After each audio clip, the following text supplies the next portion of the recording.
Hello, welcome to Live Art TV. My name's Thomas Bosket, and we're here to talk about some paintings today from all different periods in history, but basically traditional classical works, 1900s, early 1900s, late 1800s, and they range from florals to portraits to some pretty racy stuff that you might want to hang out for because it gets kind of weird around the corner a ways. We've got some wonderful paintings from Sweden introducing an admiral and his wife or his family. It was nice to see those, and I look forward to sharing them with you all today. We also have some interesting views of Venice. A couple of views of Venice, and it'll be nice to talk about those and what happened. There was a wonderful period in the history of Venetian art in the 1700s with the artist Canaletto, and he painted on copper. Now, these pieces are on canvas, but they're interestingly representative of that period, like kind of a crisp, sparkly edginess to them. And you'll see. You'll get them when they're up. I think we also have this piece we're going to start with today. This is called Still Life of Vaz with flowers and green and orange parrots. This is an unusual little bird here. He's kind of quite lovely. And if you get in here a minute, we'll see some of these paintings, some of these details and stuff. I want to look at this painting right there. Let's just look at the whole thing for a second and see some of the different aspects of this. There you go. There's a whole array of flowers here sort of spread out. It seems like it's springtime, pretty alive. And you think about, what's going on. I'm reminded of sort of the beginning of love. There's nothing about this painting that speaks to sadness or dullness. There's wonderful colors. There's sort of these pink arrays going into purples down here. There's these shoots of blue over in the corners. And I want to give you some information, some basic information about this painting. This painting is 31 by 39 inches. It's an oil on board, and there's an interesting fact. If you come up a little bit higher, come up to the top of this painting, left or right, doesn't matter, but you're going to see a little piece over here. This is interesting. This was part of an inset panel. So there's a piece right here, and it might not be that visual on TV, but it was added to the canvas to kind of enclose it. But the whole piece is on wood, and it was inset into a panel in an architectural castle, I believe. I believe it was part of a castle. And so this piece, you can see, is oil on board. You can get in touch with us at livearttv.com. Our number's 855-983-5483. And, of course, always go online if you need information. You can email us as well at info@livearttv.com, where you can find us.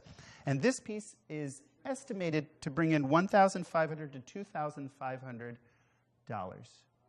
And that's nothing. This is a phenomenally painted piece. If you look at it closely, it's really beautiful. And you could jump in here and start picking this around.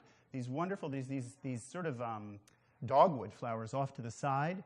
You've got roses sort of draped here. If roses are some of your favorites, they remind me of, I can't help it, but when I think of early spring, whose house am I in here? It's sort of a noble person's house. And you've got this wonderful array of flowers to look at. There's a fantastic one in the middle, which I'm going to spend some time talking about. Zoom in here a bit and look at this one flower. This gives you sort of the essence of how well this is painted. You can see that there's layers and layers of color in here. You start at the outside, you have this kind of white, pinky, orange, kind of warm color. You almost can't even tell that it's not white. It's actually a color itself. And then it kind of leans in and becomes cooler. You start dropping into these cool blues. There's a cool red violet that's in there. And then all of a sudden it bursts in the middle with this yellow kind of green of life. And this is indicative of the whole painting to me. The whole painting overall tends to be rather calm, but then it's got this burst of flowers in front of it. The background is very calm and kind of quiet. There's this wonderful goofy bird. I wonder, give me a minute here. Put me up here. Bring me in. And I wonder, what do you think this is about? I wish you'd call in here at 855-983-5483, livearttv.com, and give us some of your ideas of what you think this is about. I think it's unusual when you look at paintings like this and think, why did they put a bird in it? And I'll tell you my reasons, but I'd love to hear yours, is that it was about life. And a bird doesn't sit still for long. They're always active, running around, jumping here and there. And so you have this bouquet of flowers, which we know won't live forever, right? This is them in their prime. They've come off of their stalks, and they're here for us to admire, to enjoy, and to soak into our hearts. And I think about, why do we cut flowers? Why do we have birds in paintings? I think we cut flowers because we want to celebrate life. And a particular aspect of life, I think a fleeting point of life, something that's important to you but is passing. And then you think a bird is generally sort of an exciting little moment, something that they flit about, just the way that they are as a being tends to be rather quick. And then this one is all orange and green, so he's pretty colorful, right? Keeps you on your toes. And I think this little guy is here to basically celebrate, along with these flowers, a fleeting moment, something that's going to happen and pass. And so you could imagine, what are those moments? It could be the passing of youth. It could be something like a day, like your birthday, or something that happens in a flash. And you think, how do people capture those moments so that they can be relived or remembered or basically engaged again with others? So if you were hanging this on the wall, you'd be able to talk about these things and use it as a platform, a little bit of a launch pad to talk about things that are passing in your life. And maybe you're grasping for a moment and then they pass right through your hands like sand. And so how do you do that? How do you do that? I do it through art. I think that it's a great place. These are all one-of-a-kind original pieces. And this is really striking. You have to imagine one person painted this one time in the world, and it doesn't exist anywhere else. This isn't something you can get as a copy or a knockoff. This is original. And when you look at it, you can see all the details of a human that actually painted this. You look inside here, there's actually this wonderful eye on this parrot. He's sort of got this expression of like glaring doubt, like he's daring you to come and touch the flowers. But he's got quite a look of a scowl, which I think is a great offset to the wonderful energy of these flowers above. There's all this life around him, and then he's got this look like, don't you dare. But we're going to, because they're ours, and we can take a look at them. Go up to the top left for a moment. There's a wonderful lily up over in here. And a lily historically was indicative of virginity and purity. And I look at this one, it's quite beautiful.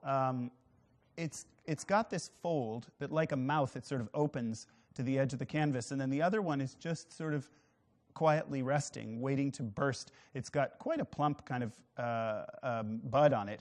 And this whole thing, I wish you could see it live, because there's beautiful, beautiful subtleties in the painting here. There's a blue-gray sort of touch here and there that's going in to the shadows of this painting, and it sort of calmly launches the burst of the open bloom at the end. And lilies, although about virginity, were also about purity, which is aligned with virginity, but purity being something that they were white. They were considered untainted. And I think it's interesting because here you find these little gray areas and stuff. It's almost like makes the purity purer.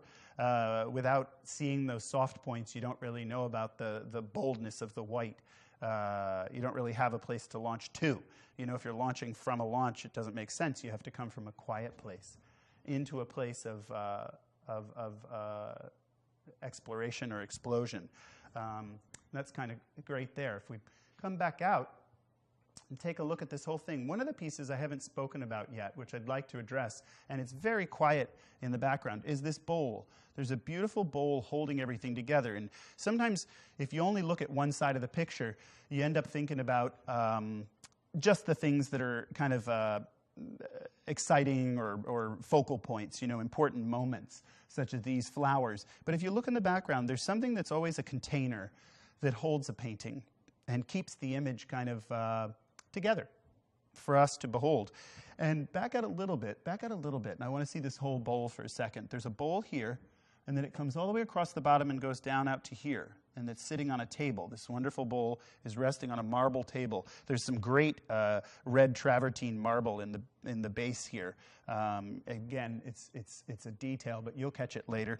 There's this wonderful holder, and it sets everything off. There's what we call it's neutral, but a neutral color means that you don't really have a name for it. Like brown is a neutral and gray is a neutral. And the side of the vase right here has this wonderful kind of gray tone to it, kind of a silvery quality. And what that does is it sits in space almost like a netherland, like between something that is forward, something that's back. It's right in the middle and sort of floats there.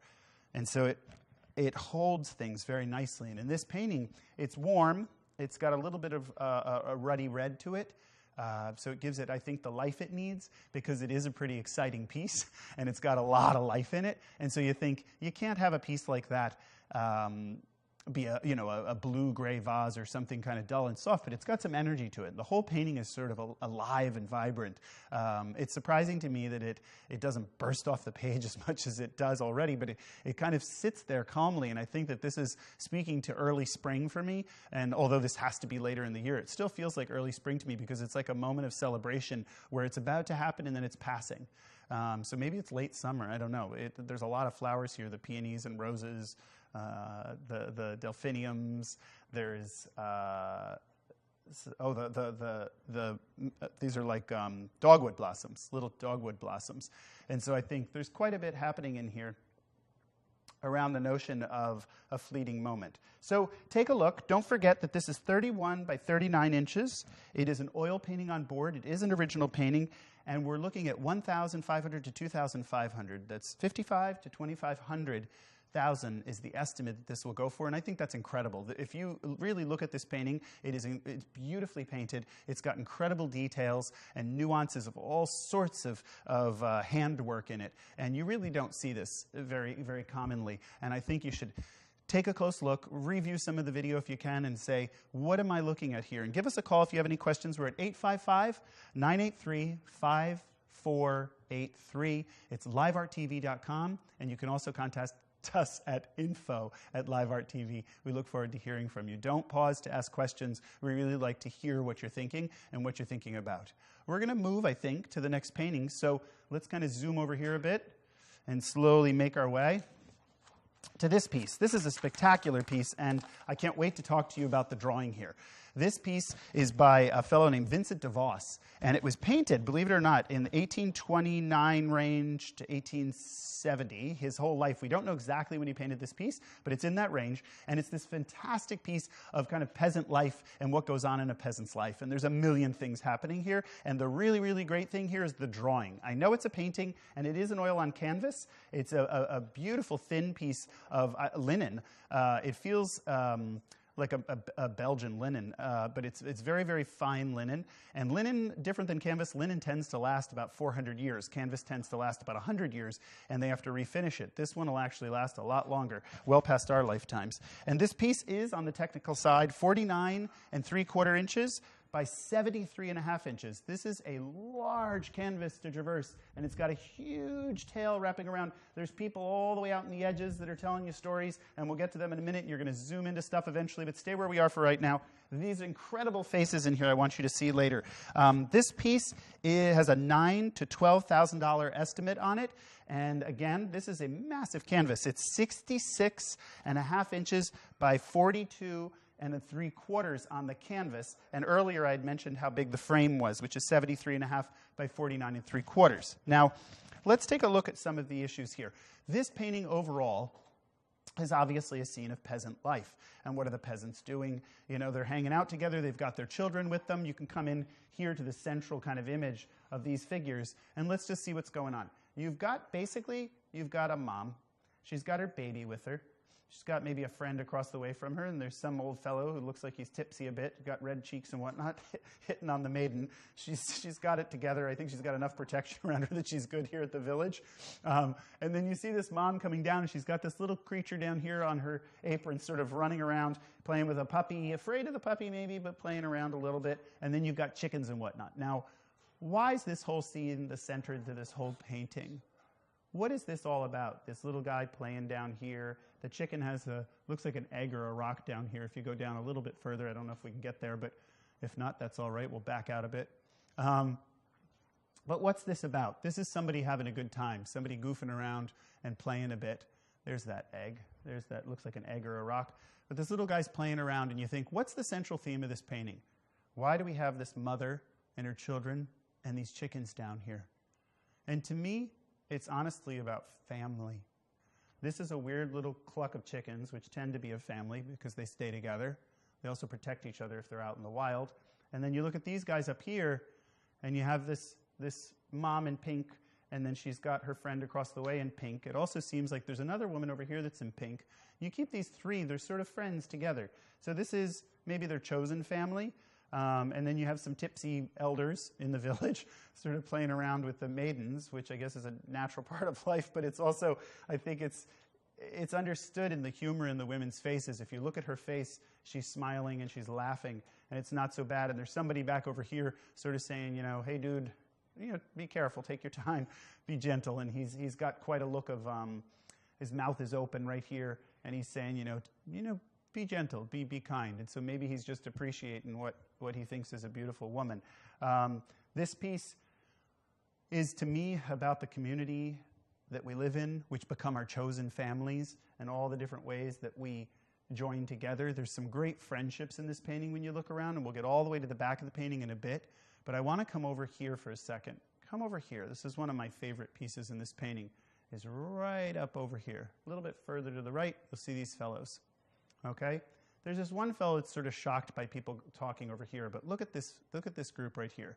And get in as close as you can. There's an incredible face here that shows you the drawing in this painting. It's rare to see paintings drawn this well. There's these wonderful caricatures in these faces and how they're drawn. They seem like, what do you call it, like cowboys. There's an adventuresome spirit in them. And there's this, it's hard to describe. It's almost a smile, but it's such a knowing smile. It's like a sly fellow who's got a lot going on in his mind. And he's got this kind of cowboy peasant hat on, rough and rowdy. And he's got his buddy. His buddy's arm is wrapped around him. So they're in close conversation with each other. They're seriously wrapped around each other. There's the buddy's arm right here in his hand. And then they're sitting on top of a barrel, which probably was full of liquor or wine when they're both taking a drink or two. They're definitely partying here. This is maybe the Super Bowl in 1700. Everybody's having a good time. And I look at these guys, and I'm thinking there's almost like a fight going on in the background behind them. And then there's people in the village that are staring at all of them. And I'm thinking, what's going on here? This is a day in the life of these people. This is what we do every day of our lives, why we live, is to celebrate our lives like this. This is insanely busy and beautiful to me because of all the different people that are interacting. And I think, how often do we get to see our whole village anymore? We've all closed our doors and gone to TV. We'll go outside and take a walk or sit on your front porch for a minute and see, some of your neighbors and what's going on. Ask some questions, see what they're about.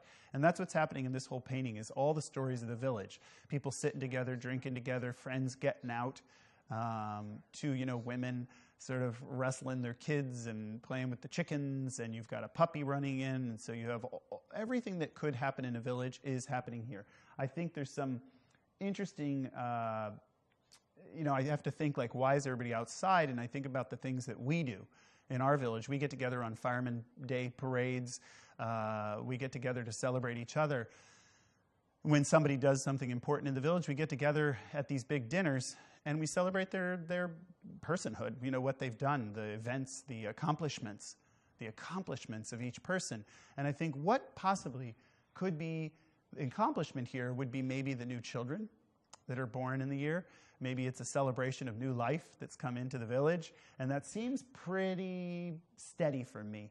There's a huge table of white cloth, which tells you that there was a celebration that was, it's unusual. This is so white and pure that there's no way that this was a daily activity. This is a cloth that was out for a very special activity. And there's some drink. Everybody has drink, which wasn't that common. And then a huge ham is on the table to eat.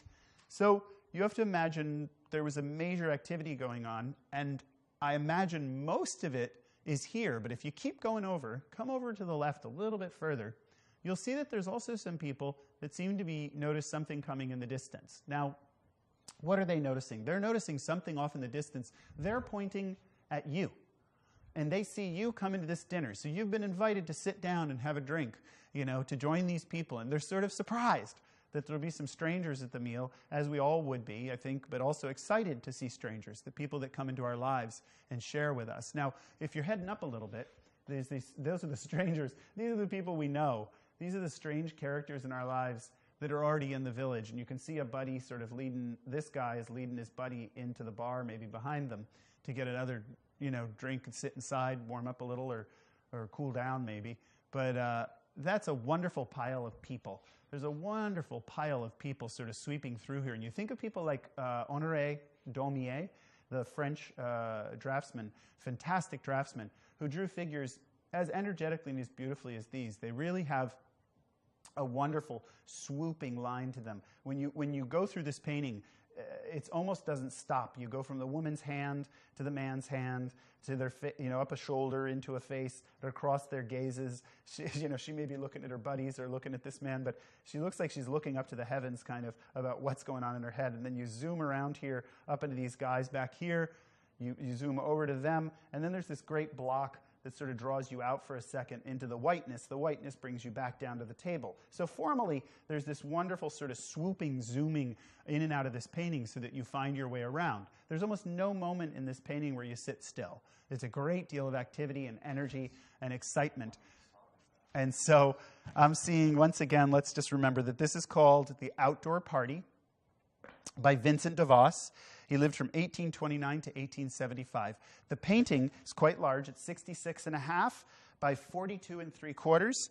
And the canvas, that's the canvas, I'm sorry, but then the frame goes out to 73.5 by 49.75. It's very large. You can see I'm 6'3", and here I am standing in front of this piece, and it's still quite impressive. This would be a lovely piece in the living room, a great celebration of a community and a vibe of a family, of people being together, all their differences, all the unique qualities, all the exciting qualities, and that their accomplishments are being celebrated, and we once again have been invited to this party. This is a great piece to feel. It also reminds me, there's a very great painting. We all know The Last Supper by Leonardo da Vinci.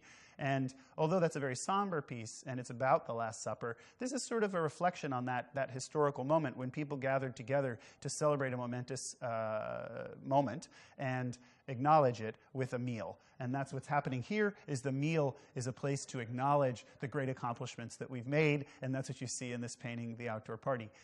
Thank you for taking a look.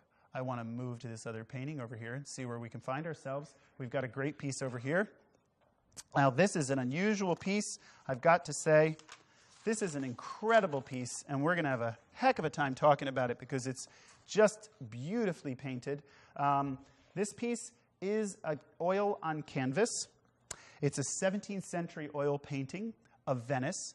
It's done after Canaletto, and it's the Piazza San Marco.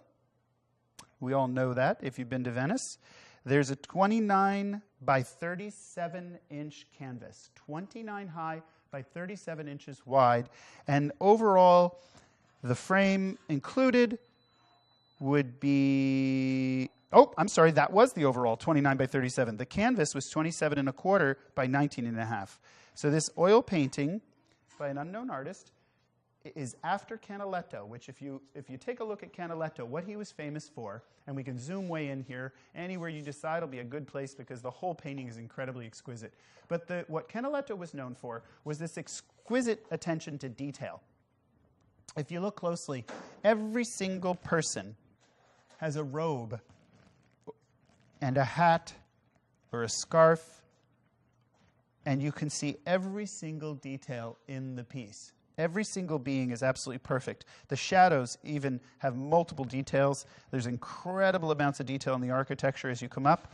There's all these steps, and then there's these beautiful patterns up in the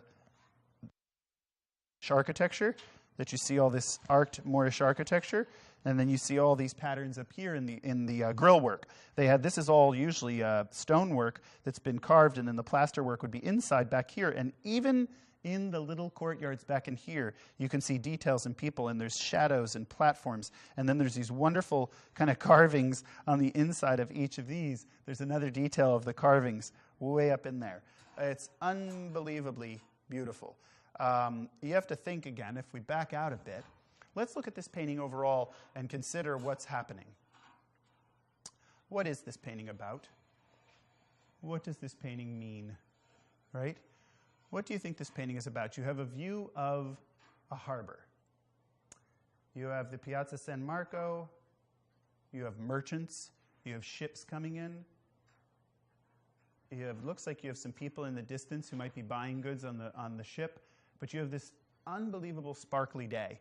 And I have to think, because of the crispness of the painting and the sharpness of the details, that this was a day to celebrate the life of Venice.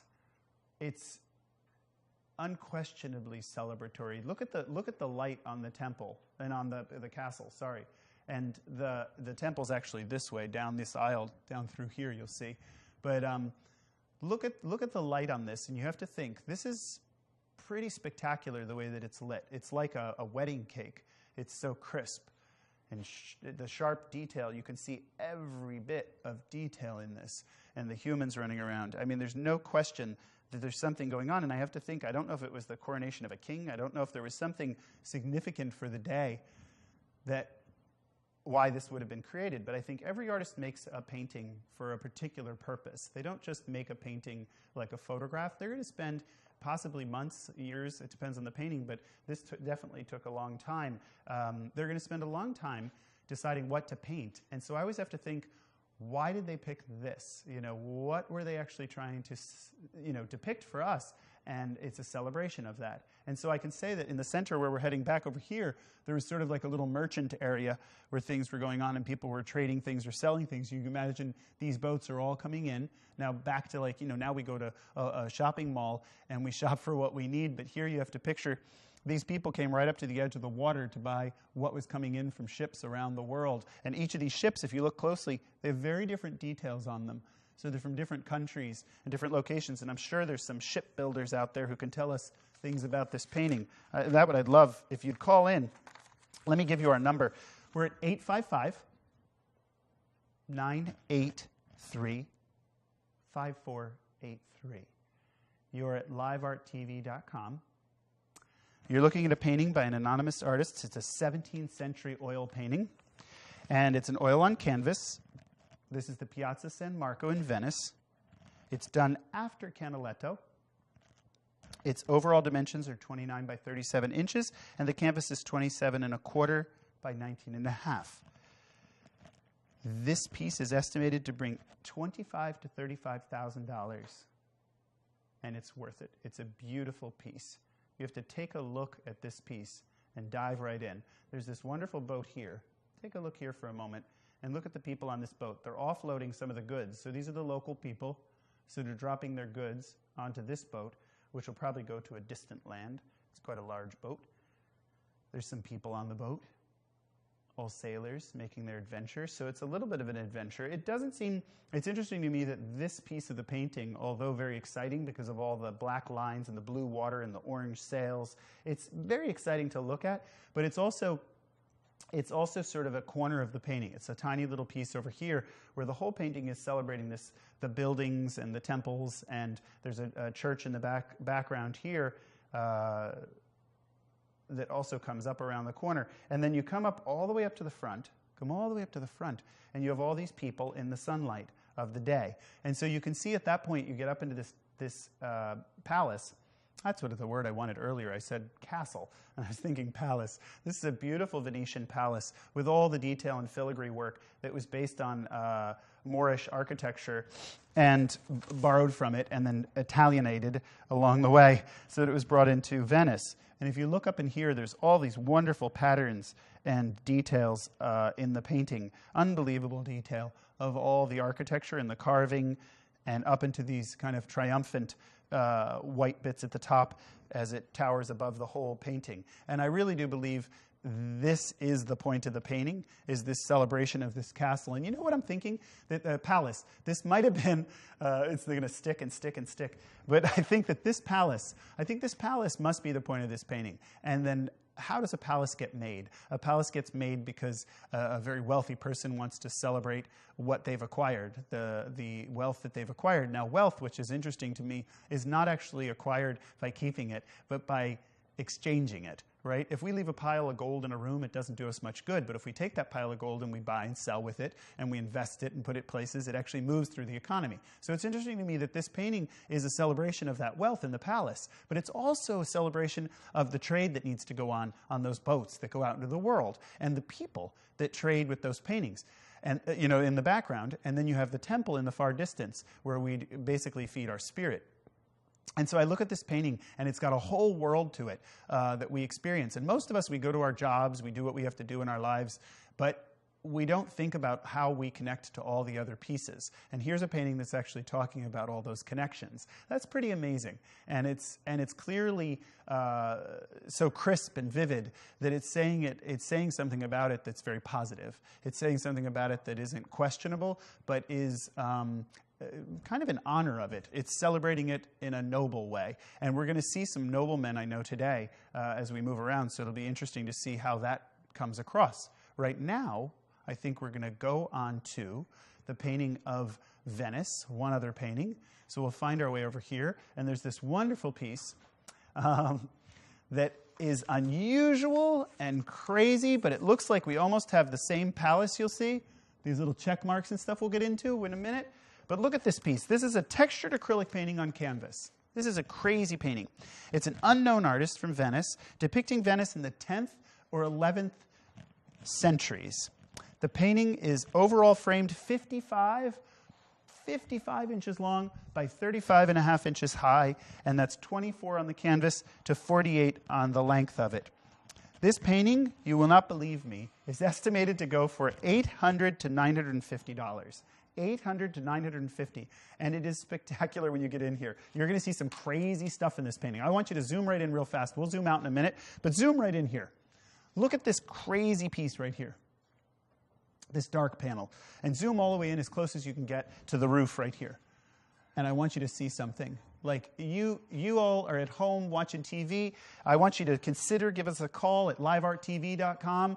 That's where you'd find us on the web. If you're going to give us a call, pick up the phone, 855-983-5483, and let us know what you think. But I want you to look at this because you don't have the excitement I have of sitting right in front of it.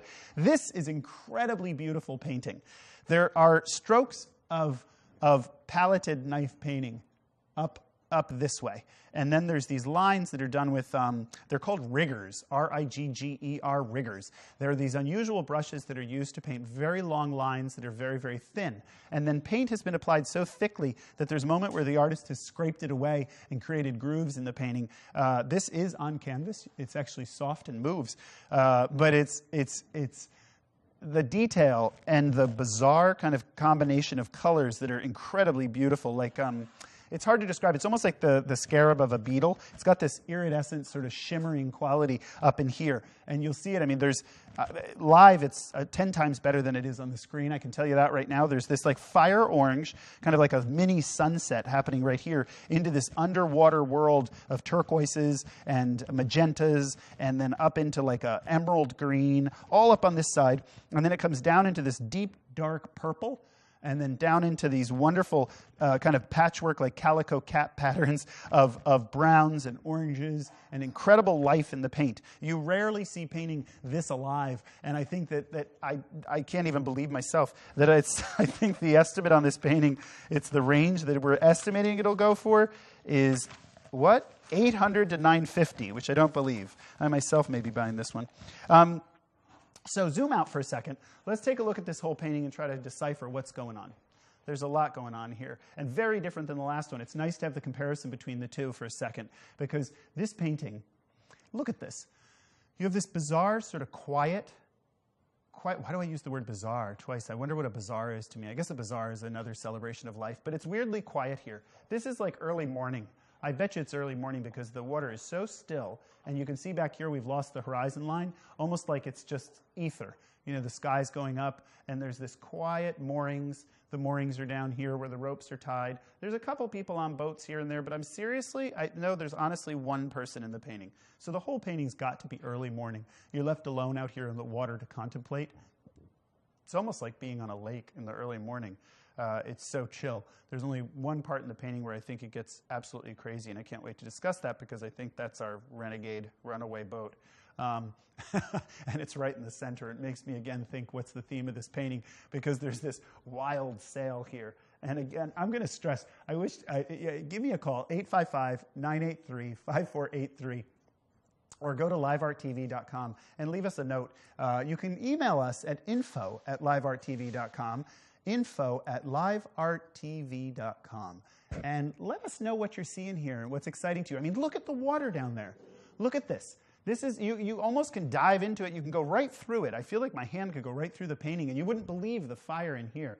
This orange against this beautiful green sort of copper color. That's a copper sulfate, which is a painting that was a paint that was made from actual copper oxidizing and slowly changing, and then they would scrape it off the copper and create pigments with it. And that's what was going on here. Is these, to this day, they still use a lot of copper-based paint to paint paintings like this that are so intense. The other side of it is the intensity of these colors is offset by some of the neutralities of these colors, which are very soft, and those are earth pigments. These are all pigments that are dug up in the earth, and actually, strangely enough, they're dug up in places like Venice, or just west of Venice, and that's where all this pigment comes from in here. It's called burnt sienna. It's a little southwest of Venice, if you look on a map, but you'll see the siennas. And then you come out, as we're coming out, I'm noticing, look at all the energy down here. This kind of, it goes from this beautiful water to this electric sort of violet, and wait till you see this live. This is a magenta purple violet down here. Very beautiful in contrast to the green above it. You know, you've got this beautiful green down to the magenta here, and pretty spectacular. There's no part of this painting that isn't exciting to look at. It's wonderfully painted. It's got a crazy energy to it that you won't believe when you see it live. And I think what I want to do, I'm looking around thinking, you know what I want to do? Back out for a minute and let's look at the whole thing, because I want to think about the story of this a bit more. What do you think's going on here? What do you think this artist was thinking about when they were painting this? Obviously, they're painting a village, a very special village, Venice. But what are they painting? Is the boats in the water at sunrise, a quiet morning. And then you have this one boat on the far side that's kind of crazy, right? That one. Let's stay wide. And then you have these moorings. Moorings hold boats. They are safety. They're symbols of something being sure, being okay. And so what's interesting to me is that the artist put us, the viewer, on the side of the moorings. So it's basically that we're behind a row of moorings in the front of the painting. The moorings are all the way across the whole painting, right? And they're threaded together, so they protect the whole painting. The whole painting is kind of contained by these moorings. And then you look at it and you think, well, then what's inside the moorings is this one boat sitting there, which I believe is the boat we are most closely related to. And it's pretty adventuresome. The boat is a little bit crazy. It's got a lot of energy to it. So I think I'm on some type of crazy adventure when I get inside here, right? It's like Swiss Family Robinson or the Crusoes. And then it spreads out into this whole village. And the village is lively too. Notwithstanding some pauses here and there, but it's pretty lively. And the whole place is a festivity. Now, this painting, unlike the last one we were looking at, which is very crisp and sort of regal, this one is a party. There's a lot happening here that gets your spirit going and makes you think about things that you want to do with your life. I think I want to, I'd like to go on some adventures, experience some of the beauty of waking up in the morning and the solitude I come down into as I go down into the village. There's some activity here with the contrast of the lights and the darks here, right? There's some beautiful contrast in this painting. And then you get down a little bit further into the village and you end up in this kind of quiet little part of town right here that goes out to the sunset, right? It almost disappears. The end of the village drops off and becomes nothingness and goes into a smoky sky, this beautiful sort of billowing, smoky sky up into the distance, and you just ride the wave. Now, what we're going to do is zoom over to the left a little. Let's come over here. I'm going to cut in front of you. There's this fantastic church over here, which is very well known near San Marco in Venice. And it's hard to describe what's happening here because it's like a world. It's like looking at a map of the water and the planets. The continents. So you have the continents and the water all around them, all zooming through this thing. And it's interesting how they're tumbling in space. There's almost nothing that holds this section of the painting together. There's many other sections of this painting, like right next to it, that are quite architectural and steady and concrete. This piece right here is just zooming. And it's even more so in life. The center of this is all moving wonderfully like a world unto itself. You can't even sit still in there. It's so alive.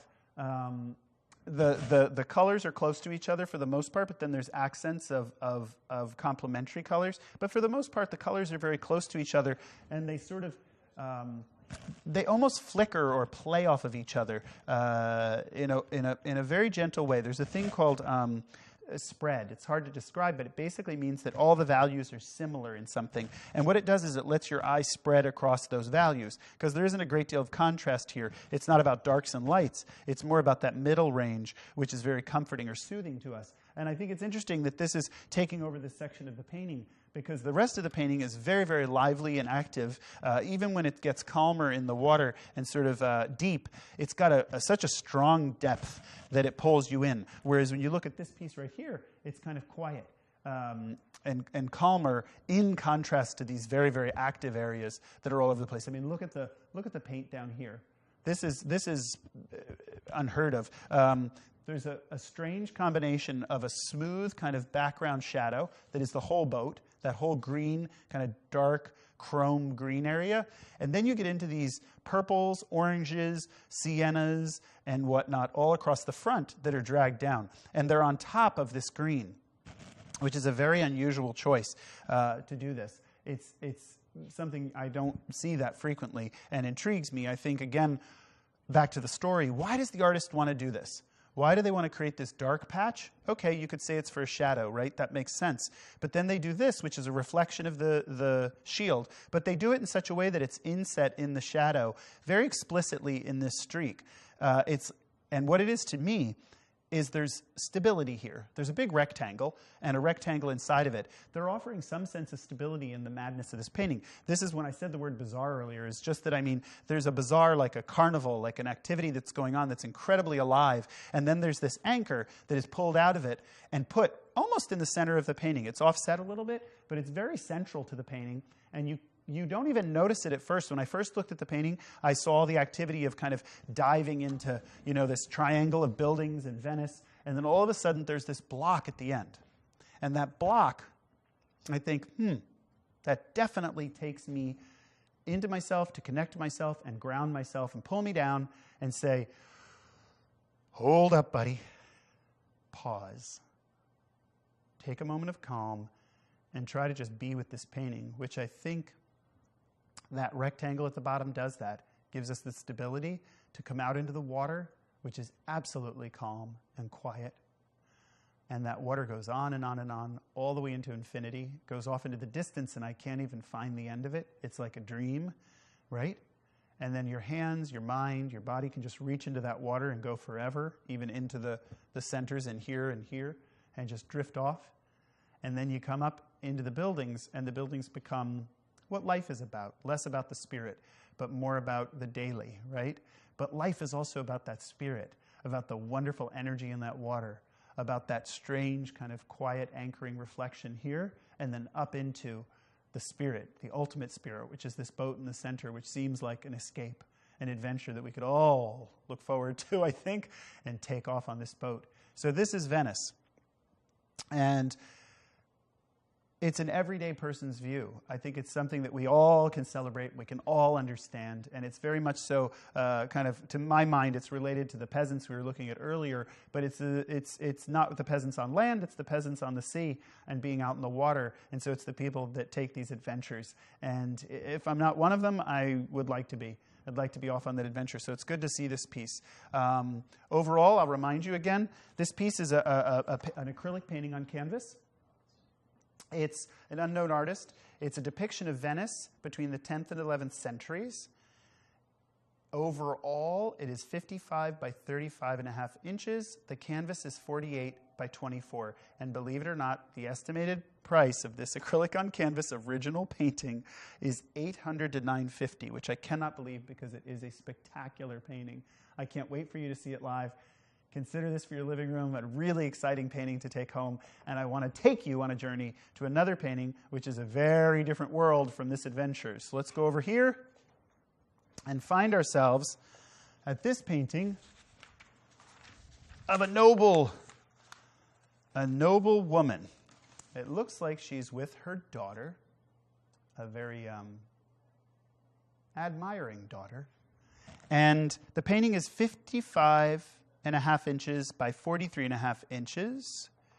The estimate is $4,000 to $6,000. And this painting is wonderfully painted. Let's back out for a minute and look at the whole painting for a second. You have to imagine what's going on here again, right? There's a mother, somewhat protective. You can see she's holding things up, and she's got her daughter to her side. Her daughter's admiring her. So this is a lesson. This painting is about teaching a young person to respect their elders, to respect their mother. Their mother is looking out at us, but she's very proud, and she's looking to the side a little bit. She's not. If she was looking straight out at me, I would think of it as more of an aggressive act, but she's actually to the side, and so she's just here with us, and she's being present. She's got her daughter, and she's overlooking her land. If you look in the distance here, you'll see that there's a view of the valley and whatnot, and the land outside. This is a common open portrait painting to show the place that you are. She's not in a room. She actually oversees a land. And to remind you of that, they show us the land in the distance. And so you have these clouds in the sky and this whole valley. That's a nice piece of this painting. It's a very quiet piece of this painting. It's understated. When you get down here, you just see the fields and the mountains in the distance, which, again, it may seem like it's rather, like it's just a neutral landscape. But the point of it is they're showing you that she owns everything into the distance. So she owns everything from where she is onto the far distant lands. And that's the message here, or the visual indicator, is that this woman has a lot of power. She's dressed in this wonderful olive green velvet. It's an empire gown, very high-waisted, comes up high and then drops down. And you can see some of the details in the sleeve work. Gorgeous hands. The hands are incredibly well painted. I believe that this is by an anonymous artist, but I can't believe that the hands weren't painted by somebody well-known, because they're very well done. If you take a look, let's zoom in right here for a second and just look at this hand. Look at this. Take a look at this. This is humanity at its best, when you get to see a painter actually showing you the nuances of a person. This is not easy to do if you've ever painted a hand. To get something that naturalistic and that flowing and sort of gestural, I mean, it's brilliantly painted. There's no question this is done by an accomplished painter. Look at the fingers and the roundness of them and the gesture of the hand coming down, that it comes over this balustrade. It's very naturalistic, not easy to do. And if we back out, you'll see that that goes all the way up to the children's hands, and strangely enough, a very efficient use of paint in that hand. You come up and you see the mother and her face. Let's stay at the child for a second. Let's look at her and see what she's doing. Now, she's pretty mature, I would say, for a little kid. Very well behaved. She's asking her mother for something, and her mother's hand is there, like pretty present, but also keeping her at bay for the moment, as if she's politely asking her to wait for us to do whatever we're doing in the room. And then she hasn't spoken yet. She's just there waiting, and I have to wonder what she's about to ask. She's in the room. She's touching her throat, and so it seems like she's got something to say that's closer to her heart than her head, but I don't know what it would be. What would a young person have to say to her mother at this point? And I would love to hear what you would think at 855-983-5483. Give us a call here at livearttv.com. Livearttv.com, where you can purchase original works of art. This piece is on canvas, and it's a noble woman with her daughter. I would love to hear what you have to say about it. You can catch us also by emailing us at info@livearttv.com. And this piece is estimated to go for $4,000 to $6,000. Now, this is a very large canvas. And you can see it's 55.5 inches by 43.5 inches. And I have to remind you that we're having an auction. So this piece will go up for auction on February 25th at 3 p.m. You can go to liveauctioneers.com, or you can also find us at livearttv.com. Go to livearttv.com and find Live Auctioneers there and find this painting. Go after it and let us know what you think. You will have a chance, like I said, on February 25th at 3 p.m. to get a hold of these works for yourself, to own them for yourself, to bring them into your home. And there's almost a lot of the pieces, when you look around, are going for almost nothing to my mind. This piece is $4,000 to $6,000, and I tell you right now, you couldn't paint this piece in several months of your life. And so if you can work for that rate, which is about $12,000 a year, go ahead, but I don't think most of us do. So you probably want to consider putting your heart here if you're interested in the protection of a child by a mother, and in this case, a noble mother. Think about what that means to you. And why would you want to celebrate that in your home? This is a piece that to me is very, very personal. It's a daughter's admiration for her mother, a daughter looking to talk to her mother about something that's important to her, her mother's pride and protection of her daughter as she looks off into the distance, their land that they have. You know, this is a beautiful piece that celebrates a lot of the very personal aspects of our lives. This is not a painting about grand moments in life. This is about a very quiet, personal mother and child moment together. And I think that all of us can understand that if we've had children, if we even admire or love certain children, we can understand what it feels like to have this experience. A lot of people, I think, my mother included, has mentioned as she gets older that she feels like sometimes she's always number two and she forgets what it is to, you know, she's not the child anymore. She's not the important person or the person graduating. But then she realized that she gets to be number one by actually being the person who cares for the people who need to be number one right now and to take care of them, to tend to their needs. And that's what this painting reminds me of, is this mother who's tending to her child's needs and protecting her child. That's a beautiful thing to celebrate. And there's no question in my heart that it's a good thing to hold in our memories, as an artifact does for us. Art, work brings about much longer topics or conversations and consolidates them into a moment that we get to celebrate as we do here. So think about that when you think about protecting this piece. And you know what? I don't even think about buying this for somebody else, but this is a great piece. There's no question that the subject pertains to many people who admire their children, love their children, their grandchildren. And how do you pass that on, that understanding? A lot of times it's in the words that we share with one another, but it's also when we don't have those words right at our fingertips or our lips, we have a chance to share it in an image that reminds us of that. And that's what this piece is doing for me, is reminding me of what it is to be that mom. We didn't talk much about what she's wearing here. We talked a little bit about the dress and this strange, what do you call it, shawl that's up on her chest and her shoulders. And I mean, on a formal level, I have to say that it's clearly a green dress and a red shawl, which means it's in contrast to each other, so it offers a certain amount of visual excitement. It's patterned as well. But I think about the content, which isn't form at all. It's about the meaning of it, and the meaning of it is something of connecting the mother and what is her heart to her daughter, because her daughter is also in red. So there's this connection between the two of them, and the shawl, wraps around the mother. And if you look at that, it's unlike the dress, which is also around her. You don't really notice it, but if you look at the shawl, it's literally kind of curving around her and wrapping around her rather tautly. And that means that you're aware of the fact that it holds her. In holding her, it connects that notion of holding something or something being protected again is held in the child. That's also in red. So it comes all the way down into the painting and then it holds them. Now the architecture is doing the same thing in this painting. The architecture is wrapping around these two women and it's holding them. So there's an architecture that's in front of them. They're at like a balustrade or a piece of, is it a piece of furniture? No, it's a balustrade. It's actually a balustrade out on a balcony. So this piece down here is holding them. And then there's a piece behind them as well that's also holding them. So they're wrapped around by the architecture, they're wrapped around by the clothing, and they're allowed a fair amount of autonomy in the space because it's, like I said earlier, it was a quite large painting. There's a lot of room around them as you move around them to hold them in, but hold them in rather gently. I mean, it's not something that is oppressive. If you look at something like the Mona Lisa, she's contained in a box. This isn't so much of a box. This is more of a what would you call it?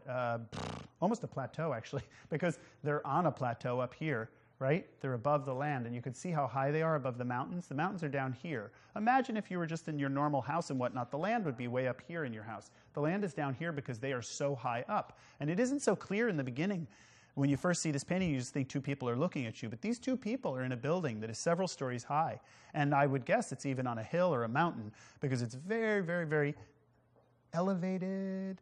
And you think, what does that indicate? That indicates a certain amount of pride. It also indicates a certain amount of, I think, power, you know? These people are powerful people. Although they're powerful, I think, in their own realm, they're powerful to the world outside. They're potentially respected or admired by their village. And that's very quiet. You don't see that overtly in this painting. This is something that you're just aware of because of what's happening in the surroundings of the painting. The context the painting occurs in, the context of these two women, one young woman, one older noble woman, sitting together in this image.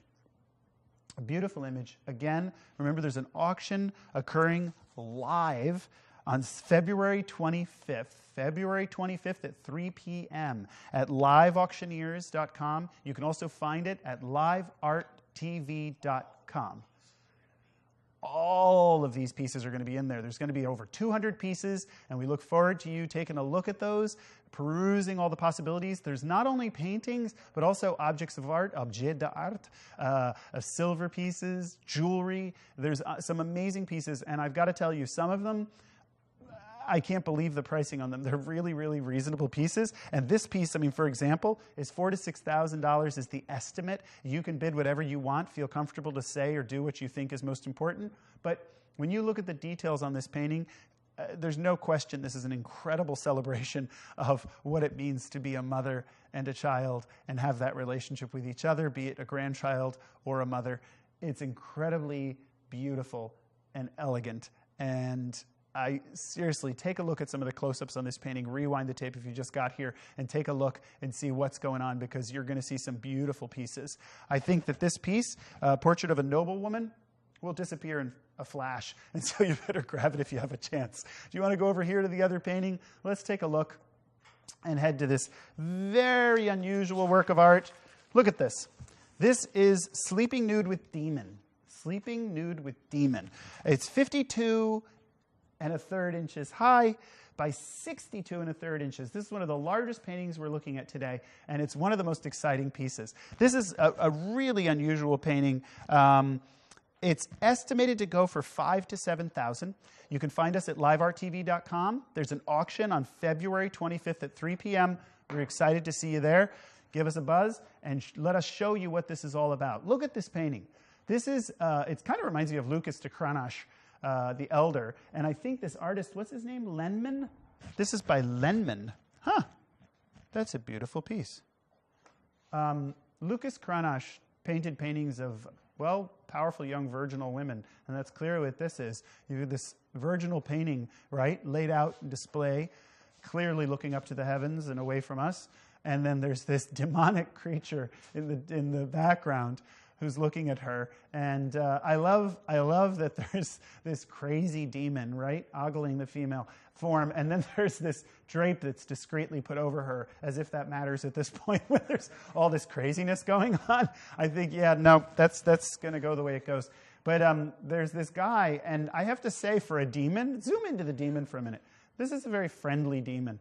This isn't somebody that looks particularly demonic to me. He's smiling. He's got rosy cheeks. Potentially his eyes are a little crazy, but he's okay. And there's all greenery behind him that's lively and friendly, and everything seems like it's going to end well, as much as you may not want to believe it. It's an unusual piece. This is a fairly old painting. I'd love to get a date on it, but it's it's actually on linen. It's on linen. Again, that'll last you 400 years. Canvas will last you about 100 years. Linen will last you 400 years, no question. And I see that we're going across the drapery a bit here. Look at these drapes. Where do they head? They head right to a breast or a belly and a groin. And they're these fabulous gold draperies. They're crazy detailed. I don't think you'll see it on the TV as easily, but there's all these dots and dashes. And you think about, how do you paint gold, right?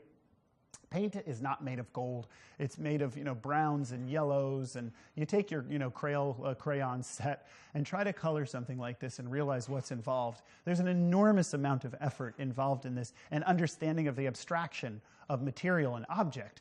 This is paint. It's yellow paint, brown paint, right? White paint, gold paint, whatever, but it's not gold paint. It's red, brown, yellow, white, orange.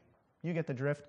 Like I said, take your Corollas, try to do something like this. It takes an enormous amount of talent to figure out how to show something of a material and abstract all the materials, the yellow paint, blah, blah, blah, to make something look like a real thing, to bring it into a reality like this. And it's unheard of. It's incredibly difficult, too, to do all these crazy curves and swaths. And it's quite sensuous. I mean, this part of the painting over here is gorgeous. There's a weird gray, kind of blue-gray that comes through here, and some oranges and things that are happening that are very, very strange to the eye. It's really exciting to see this. And I have to think, why did the artist do? Again, if we back out to the content of the whole painting, you have this wild fabric thing, right, going on, and then you get into this beautiful body, and it's incredibly smooth. It's almost inhuman. It's like she's buffed like a sculpture. She feels like she's made of marble or something. And when you back out all the way, you end up looking at all the details of this. It's beautifully painted. It's actually very quietly painted, very subtle, and every single piece of it is exquisitely attended to. There's not one piece of this painting that doesn't have incredible attention to detail. This is again an unusual painting because of the subject matter, but this was a pretty common theme back in the late 1800s. They used to do things with our dreams and our thoughts about life, and one of the dreams that we would have, of course, was of being young and being fresh, and then having something kind of come up on that substance, like in this case, a kind of a kooky demon character, but he's such a friendly demon, it's hard to get worked up about him. But he's looking at this female nude, and she's very, beautiful. She's like a carved marble. But you come all the way across her, keep going up her body, up over to here, and look at her face. She's in ecstasy. And again, it doesn't even look like she's a real human. She looks like she's made of something, like a synthetic material, like a robot. This is probably one of the first robot paintings ever made, I would imagine. And you have this wonderful face and this hair that's one of the most elegant pieces of the painting. There's a blush on her skin, and she's purple and blue and orange. It's unbelievable that you can get skin out of this, because it's almost like she's, like I said, like a robot, like an otherworldly creature. And it's hard to imagine that is painted. It looks like she's manufactured or made. I thought that was my hand for a moment. I thought, that's very strange. How did my hand get in there? I realized it was the lovely demon creature, which makes me feel good. Maybe I'm slightly demonic. But the painting, again, is Sleeping Nude with Demon. It's an oil on canvas. It's 52 1/3 inches by 62 1/3 inches. And I want to pause for a moment and think about this painting as an overall experience. What is the experience about, okay? I said earlier I believe it's a dream, because that was a very popular thing to do. I don't think it's a reality. It isn't very frequently that you're lounging around and a demon comes to visit you and you sit there and dream about the heavens. You would notice it. You would notice a person touching your knee. You'd notice if you were out nude. You think, what are you doing when you're nude? You're usually by yourself, and you're relaxing. I mean, you're hanging out. So this is a dream, but it's a very weird dream. You have to think it's her dream, clearly, because she's in the front of the image. I don't think it's the demon's dream, although I think we're made to believe it's the demon's dream, because it's, the demon man looking at the beautiful young virginal woman. But it's a story, it's a mythology. And the mythology is around this dream of when our youth is taken away from us. It's about something that is precious and fleeting and perfect. It's an idea, right? And she's like an idea. She's like a ghost or an apparition. She's not even a reality. She's this robot, this skin of a human that looks like she's made up out of the head. And then she comes into creation and is dreaming herself, right? The dream is dreaming. She's dreaming of herself, and here's herself with this demon coming to take away her youth, to take away her virginity, and thereby move on with life, basically. So to me, this is, again, a moment in time, a very particular moment when we have our basically a youth, but I mean in a mental way, like a synthetic youth, and then it gets projected out into the world or taken into the world in a physical way. We start school, we start a job one day, and everything changes. And so this painting, again, is kind of that mental journey And it's not a celebration as much as it is an acknowledgement. This is an acknowledgement of what we go through, and the way that it was painted was an acknowledgement of all the crazy difficulties and nuances of an energetic life that is covered in details and nature and rapture of gold, and it's a beautiful image of a dream. This is Sleeping Nude with Demon. Painting is for sale for estimated $5,000 to $7,000. We look forward to seeing what you think it's worth. Bid on it at 855-983-5483 or call us at, well, you can call us there, or you can find us at livearttv.com. You can also go to info@livearttv. And remember, on February 25th at 3 p.m., there's going to be a live auction of this piece and many others. We have 200 works, not only paintings, but objects d'art and silver, jewelry, unbelievable pieces. You've got to take a look. Go online to livearttv.com, livearttv.com, or email us at info@livearttv if you have any questions or comments, or you saw a piece that you're interested in, or you see a piece that you're wondering about and thinking like, hey, I'm not so sure of what to do here. Let me talk to you. Feel free. We look forward to hearing from you, and we'll give you some feedback or some pointers or whatever.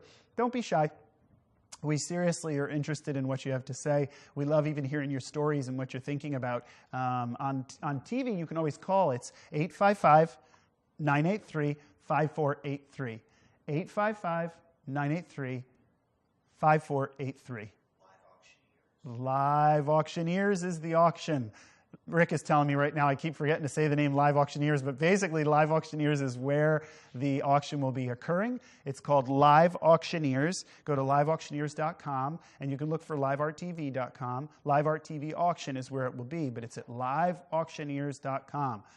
Take a peek. There's a ton of works there, all very exciting. There's some pieces that you won't believe the price on them. When I say them, you're going to be in shock. It's really reasonable, and they are exquisitely painted. Please take a look. The last piece we talked about was just phenomenal. You want to head over here and take a look at this piece? Let's take a look. Here we go.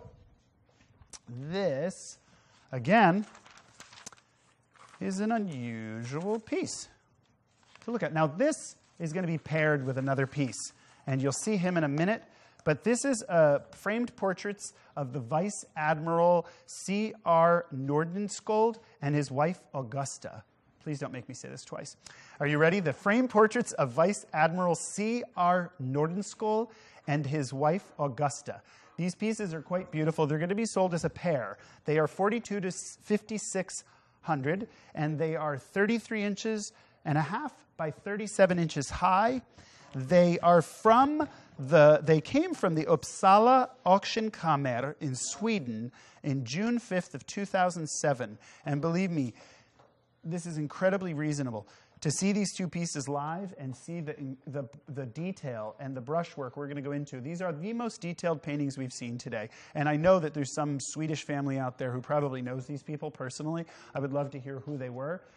If you have any information, let us know. The auction will be on September 25th for these works at 3 p.m.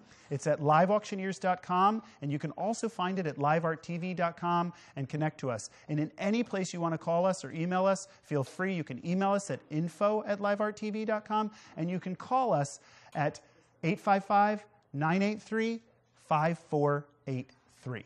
We look forward to hearing from you. Please give us a call. The number's in the top right side of your screen. Take a look and give us a ring. Now, let's look at this piece. This is interesting. You're going to see the husband in a moment, but this is his wife, Augusta. His wife is sitting in her living room, probably in a sumptuous sort of shawl, and she's got some flowers in the distance. You'll see the flowers over here, and then we'll jump into her shawl. But she's got this wonderful shawl wrapped around her, and if you look on her sleeve over here, it's a paisley shawl. They were woven generally in wool, and then they would have had silk details and whatnot. This is a beautiful, if you know anything about paisleys, give us a ring, because this is actually a very famous shawl pattern, and I don't know enough about the shawl history, but I look forward to hearing what you think about it. Again, you can call that number right up there and give us a ring, okay? Right there.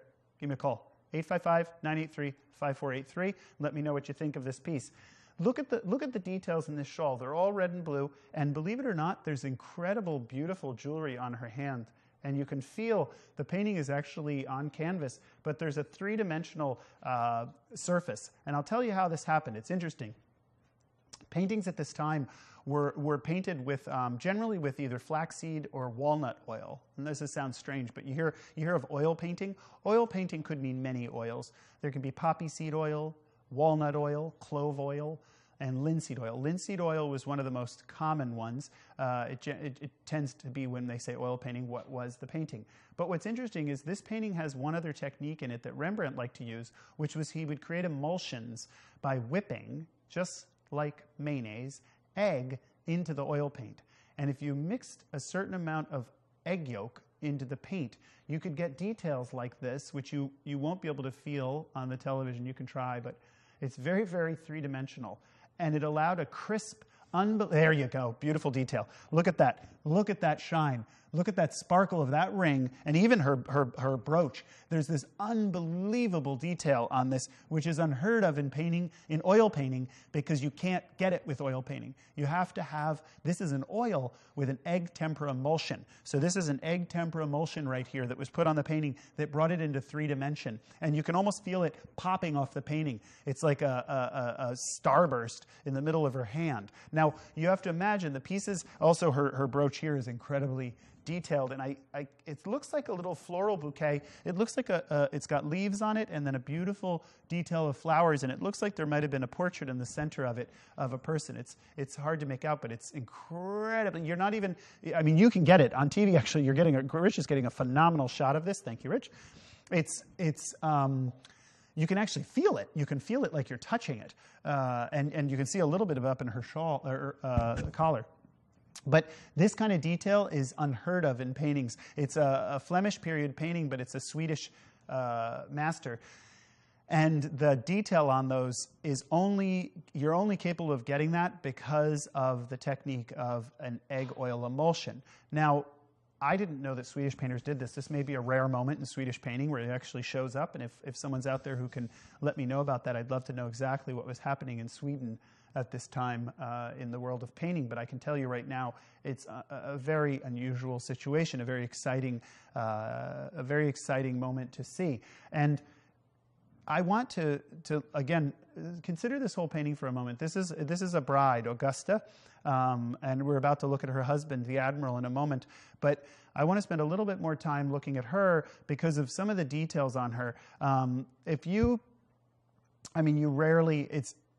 ever oil painted, the brushwork in an oil painting is usually pretty evident. And there was a period in the 1700s when people started painting with no brush marks. And come up right into her face for a moment and look at her expression. What is she saying to you? Tell me she's not telling you to hold on a moment. You just hold on a moment. She's got incredible confidence in her smile and her eyes. She's just lit up on fire. She's got a sparkle in her eye. She's excited about life, and she's got blush in her cheeks, and she's done up for the day. She's got her hair all dolled up and whatnot. But this is an exquisitely painted face. You're going to see as we zoom in details that are just the shine in her eye, wrapping around her eye, some of the rosy blush. She looks like she's just on the verge of sort of speaking a thought, an intense internal thought. She's been spending a lot of time inside her mind, and she's here with you. She's not taking her eyes off of you. She is engaged in being with you and being present with you. And I think in this day and age, it's rare that we have this kind of experience with somebody looking at us so intensely to spend time with us, to actually sit there and be present with us. And now, clearly, this set of paintings was about a celebration of a marriage, and so it's a husband and wife. And so I think there are things like, you have the flower bouquet in the distance right here, where she's decorating her house, she's getting ready, she's got her shawl and she's warm, she's out here for you. But it's a very heartwarming painting to me.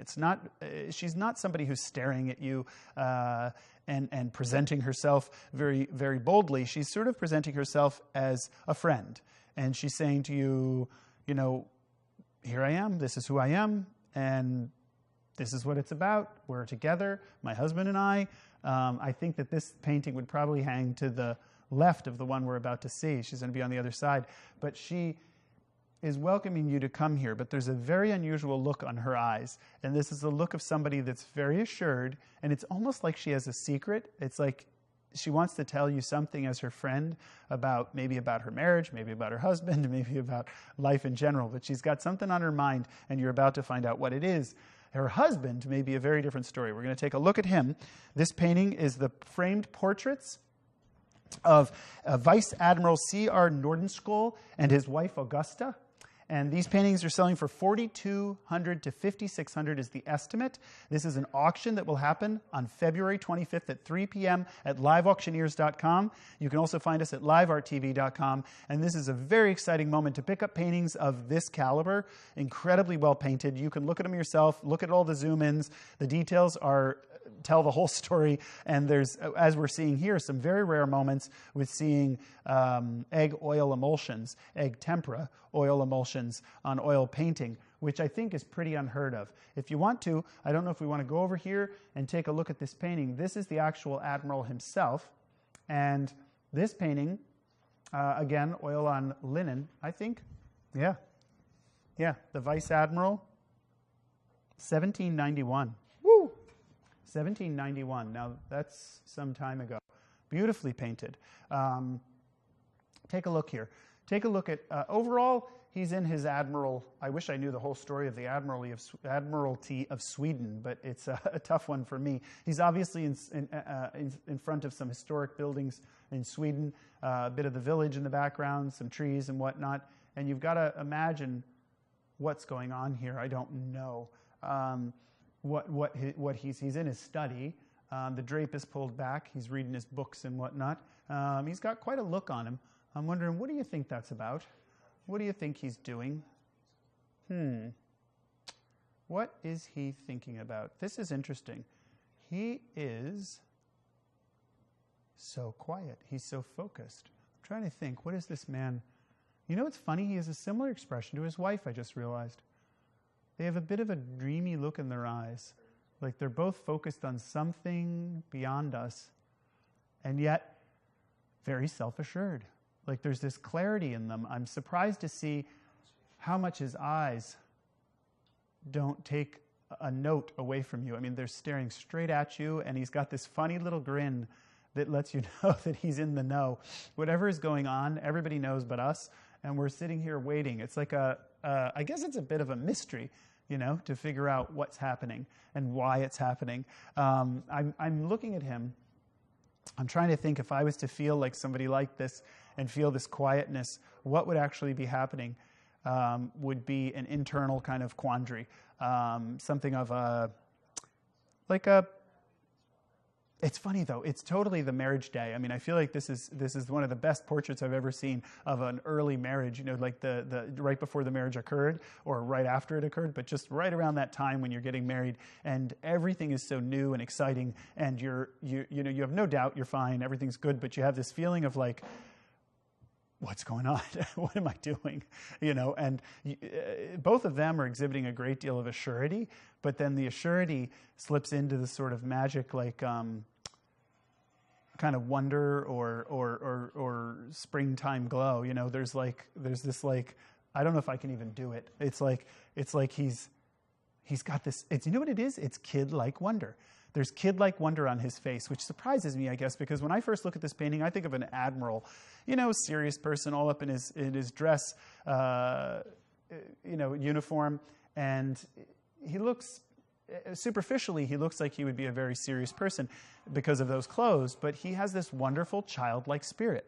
And that's what's surprising me about these paintings, is they aren't just representative of who they were as individuals. It's representative of the day of a wedding and a marriage. And that's what I'm seeing in the painting that's surprising me, and I think setting me off. Now, if we dive into some of the details of the painting, we could look at things like this. Again, this is painted as exquisitely as Augusta, his wife's jewelry, was in the last painting. It looks like a star, like a victory star, and I wonder what it was. It might be like a Purple Heart type thing for Sweden. Again, if you're watching and you have a phone right near you, give us a ring, especially if you're from Sweden, at 855-983-5483. We'd love to know what that star represents. We are at livearttv.com, There will be a live auction at liveauctioneers.com on February 25th, at 3 p.m., and we'd love to hear what you see in this. Backing out, we're going to see some of the details in this painting.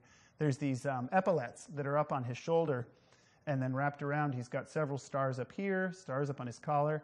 And he was a pretty important admiral. I'm wondering what some of his accomplishments were. If you know of this fellow, Vice Admiral C.R. Nordenskjold, please let us know. And I'm going to spell Nordenskjold so you can write it down. Nordenskjold.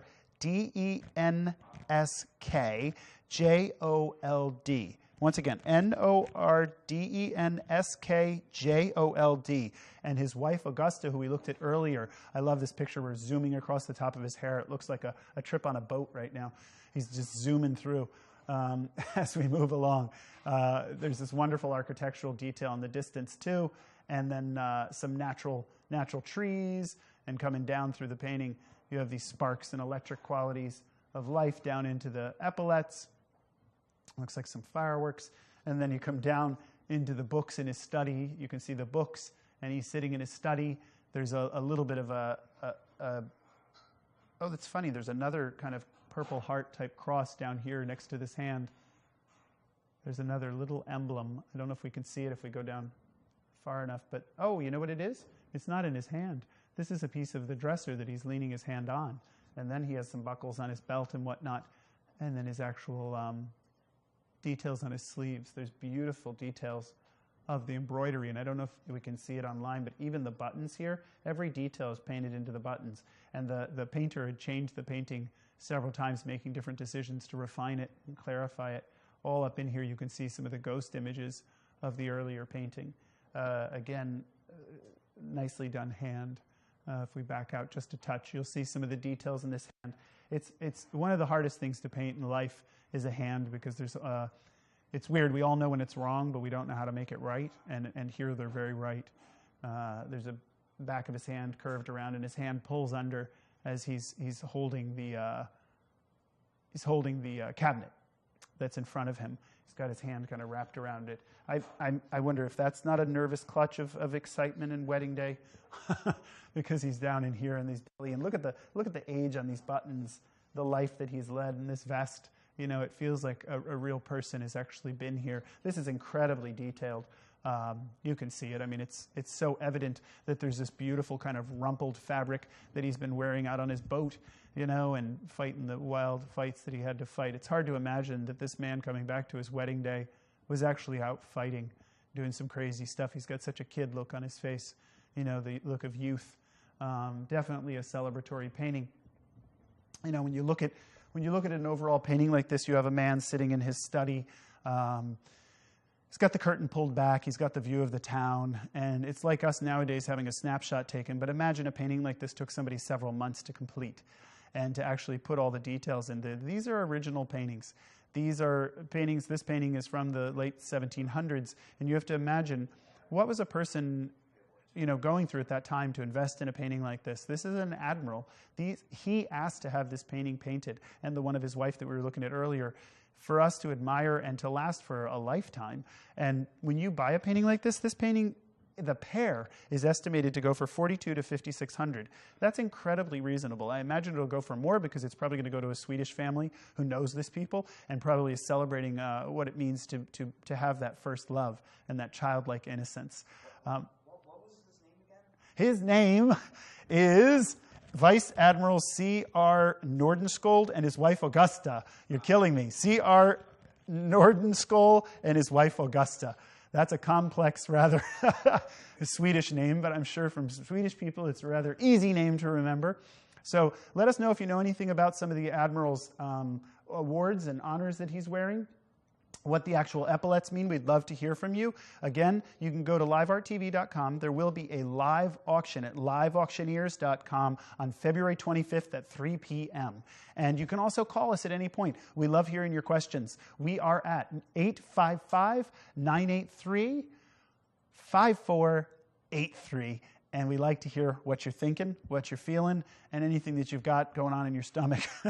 We like to hear what you're experiencing. Don't be shy. Give us a ring and let us know what you're experiencing in view of these pictures. Any thoughts that you have, it could be that one of your family members was in the military. We'd love to hear that. We'd like to hear the stories of what they experienced and what you're thinking about. It's an honor to see paintings painted of people who've served in our military, and it's rare that we have a chance to see them. So take a look and share your stories with us. I'd like to move over here in just a second. Take a look at this other painting. Look at this young woman. Beautiful painting. Is a portrait of a lady in green. It's 33¼ by 37½. You can see the size of it just standing next to me. And this is the American School, a 19th century painting. It is an oil on board, believe it or not. Yeah, it's actually on a mahogany board.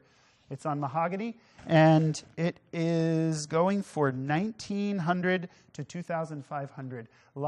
LiveAuctioneers.com. Give us a ring. We have a live auction on February 25th at 3 p.m., and we look forward to hearing from you from there. It's a great chance to pick up some work. There's going to be over 200 works for sale, and they're very reasonable. I would say it's a wide range of the history of traditional painting, some of the contemporary painters that have gone through, a great deal of Italian painters. If you love Italian art, this is the place to look. It's livearttv.com. Is having an auction at liveauctioneers.com on February 25th at 3 p.m. We look forward to hearing from you, seeing you there. Don't forget it, February 25th, 3 p.m. Now, this young woman, she's spending some time quietly with herself. She's reading, and she's out in the field. She's got quite the view of the village, of the forest and the mountains, and she's way up in the air. She's up on this, look how tall she is, sitting up above the village and looking out on this town. But she's kind of an interesting character to me. This reminds me of my friend Jennifer. She's a very introspective person and an incredible painter herself, but Jennifer is incredibly considerate. She's somebody that really takes the time to listen to you. And when I look at this young woman, she looks like somebody who's just waiting for you. She stopped her reading, put her book down for a moment. She's still holding her page, and she's thinking, what did you say? And so she's leaning in. I think we've all known a child like this, somebody that's less like the child we saw earlier today playing with a dog and racing around, but somebody who wants to be with themselves a little bit and have some quiet time. And that's what this young woman is doing. And she's sharing a pause with us, which is nice, very nice. She's got this wonderful kind of expression. I always have to imagine. For me, it's hard to imagine what these people are thinking until I become them for a second. It sounds strange, I know. But if you become them for a second and you lean in and you think, how can I make myself into that person, right? Very different person than we saw in Augusta. The last woman that we saw here was the admiral's wife, the vice admiral, sorry. She was very self-assured and had kind of a quizzical look in her eyes. This woman is more pensive.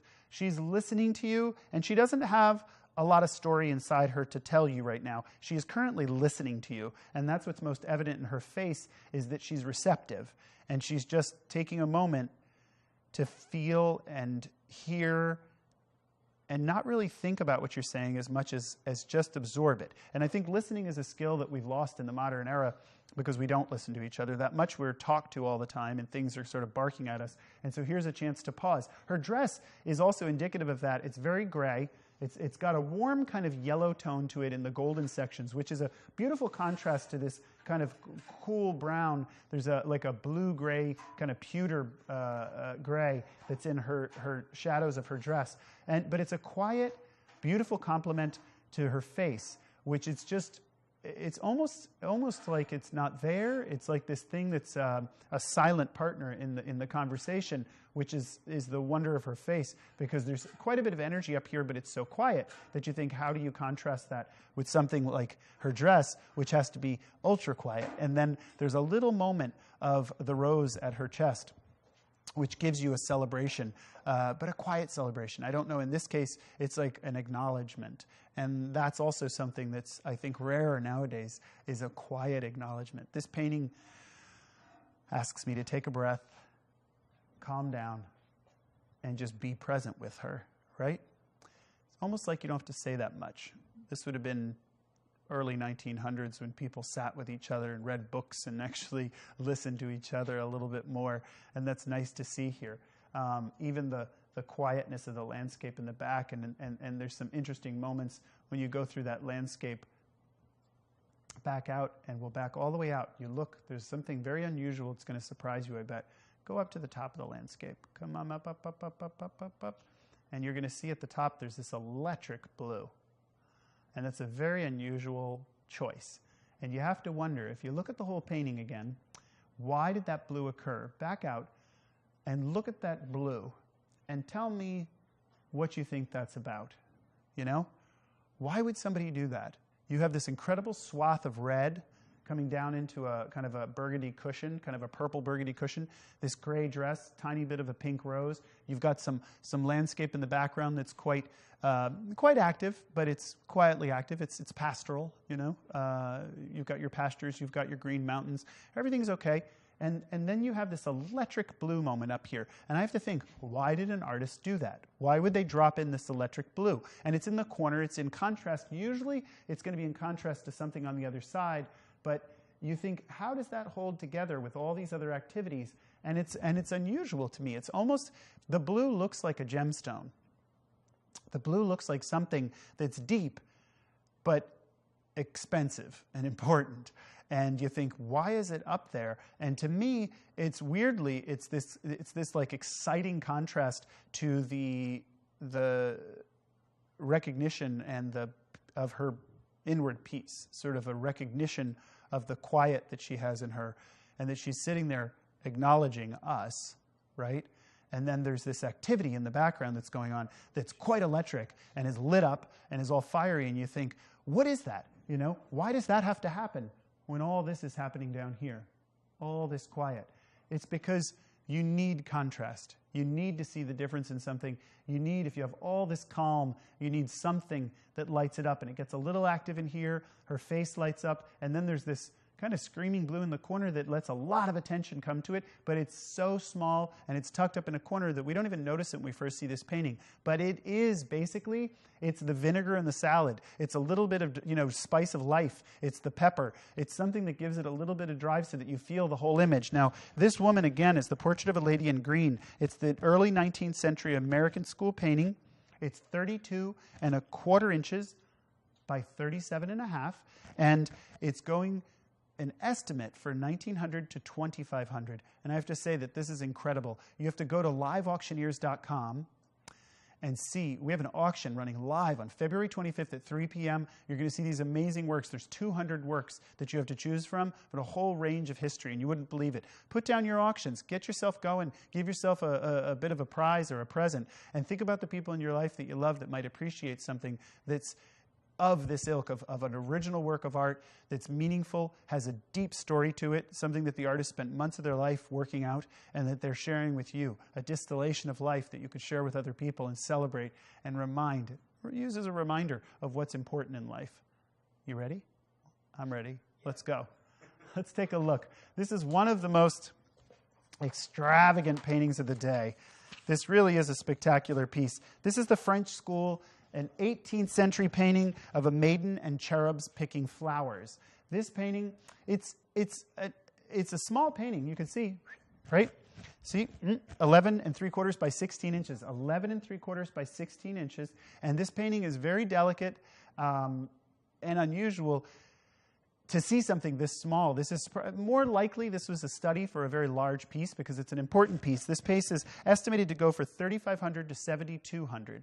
$3,500 to $7,200, which is incredible when you see the detail and the care that was put into this painting. And the historic value of something that is actually being studied to understand a larger subject. It's hard to, for me, it's hard to explain like what value it has when somebody's trying to understand something. They're looking at it and they're not quite sure what their mind is kind of projected onto the canvas for us to see for a moment, and they're figuring out the relationships of things, what they want to say, how they want to say it, and it's moving through us while we simultaneously are looking at it. It's kind of happening to us, and that's what's happening here. So if I come in here, you'll see there's this wonderful sort of maiden in the middle, right? And she's got these cherubs, as I said, picking flowers around her, and they're all coming up to her. Now, this has to be a rite of spring, some moment when we're celebrating a mythological moment in our history. There's this great little guy down here tumbling off to the corner. He's less of an important less of an important fellow, but more of a quirky little guy. And I look at him and think, oh, what's he about in this whole story, right? He's sort of holding the world up, and he's resting on a little cloth. His little belly and his butt is sitting on a piece of fabric that's holding him up, and he's protected. This little guy down here is protected from all this activity that's going on. Now, he's protected from the rites of spring in the beginning of spring, which is not a bad thing to be protected from, but why would you need that? You know, I think, what is he representative of? And my idea, I believe, is that this is a lot. This is a lot to take on. And so you come into this little fellow, and you can calm down. You know, you can come into a little central area and sort of rest for a moment. Now, it looks like his legs are hanging off the edge of a cliff, which would be the edge of the grass, and then this rocky cliff here at the bottom. You think, what is he doing down there? What does he mean, right? He is the support. He's the support that we need before spring. He's the winter before the life begins, before we start picking pieces out and appreciating them, before we go up and start our journey into the heavens, where we look to the greatest things in life, what we aspire to. And then we have this moment, right, where you look up and you see her face. You can hardly see it on the camera, but you can see it. She has a halo around her head, and it's incredibly delicate. Now, it's unbelievable that you could pick up an originally painted work of art that's from the 18th century French school. 18th century. You're talking hundreds of years old, and you have a painting that is going for an estimated $3,500 to $7,200. You rarely get a chance like this to pick up a work that is this exquisitely painted. I mean, the scale, you can see my hand, but it's 11 3/4 inches by 16 inches. The details on something like this are incredibly nuanced and tiny. Her hands are absolutely perfect. When you come into this, you're going to see you will not be disappointed. It's a rare opportunity to pick up a piece of work that is so exquisitely painted and detailed. And what is important to us as artists, I think, and people, is that that life is attended to, right? Look at the attention that's put on these two flowers that they're holding, that he's got. He's flying up to greet her, and then there's this wonderful bouquet that she's presenting to him. You know, flowers are being picked for her. This is a great celebration of spring, something we're all looking for in the winter right now, right? A little relief from the crazy colds, some of the stability we find in spring showing up every year. Stability would be a good name for this painting, although it'd be a boring one. But Maiden and Cherub Picking Flowers is the name of it. We are having a live auction on liveauctioneers.com. This February 25th, very soon. It's Sunday, February 25th at 3 p.m. Make sure you find your way there and look around through the works. We have over 200 works for sale there, and I know that you're going to find something you want to buy. They're beautiful pieces and a wide range of personalities and expressions. But if you listen to our show, you'll find out that there's more to art than just what you see. There's what you feel. It's a celebration of the moments in your life. How do they get captured and brought to other people, yourself included? You know, who deserves it more than you, as my aunt used to say. She'd say, who deserves it more than I? Because I've been working my whole life, and I'm sure many of you have been working too, and you've been saving up, and what do we save up for? Sometimes we save up for something like a car, right? $25,000, $30,000, and the car ends up, you know, we drive it up and down the road until it wears out and we throw it out. This painting is over 200 years old. Imagine something that you're able to purchase that's painted by one individual. There's not another piece of work like this in the world. This is a unique piece of art. It is not printed, it is not fabricated, it is made by a painter, it is brought to you live. And this is livearttv.com. We have an auction at liveauctioneers.com on February 25th at 3 p.m. And we look forward to seeing you there. You can always call us. Feel free to give us a ring. Let us know what you think. We'd love to hear your thoughts. It's unbelievable. When you all have an email, if you want to email us, it's info@livearttv.com. And you can just drop us a line. The easiest thing to remember is livearttv.com. You don't have to think about it that much. Type it in, find us, and drop us a line. We'd love to hear from you. This painting, again, is the last piece of the lot. There are 200 pieces, more than 200 pieces on the lot. And it's unbelievable, the collection that you're going to see. Beautiful works of art, original works of art. That's what's important to us here at Live Art TV, and you. Having a conversation with you about the work, that's what we appreciate. So please bring your heart, your mind, and your stomach here to us, and let us know what you think and feel. Thank you so much for for dropping in today. I appreciate it. My name is Thomas Bosket. Again, if you have questions for me, you can, of course, email me. I will respond to you. And I think there's some couple wrap-up things here, is that spring is coming, right? It's right around the corner almost everywhere we go.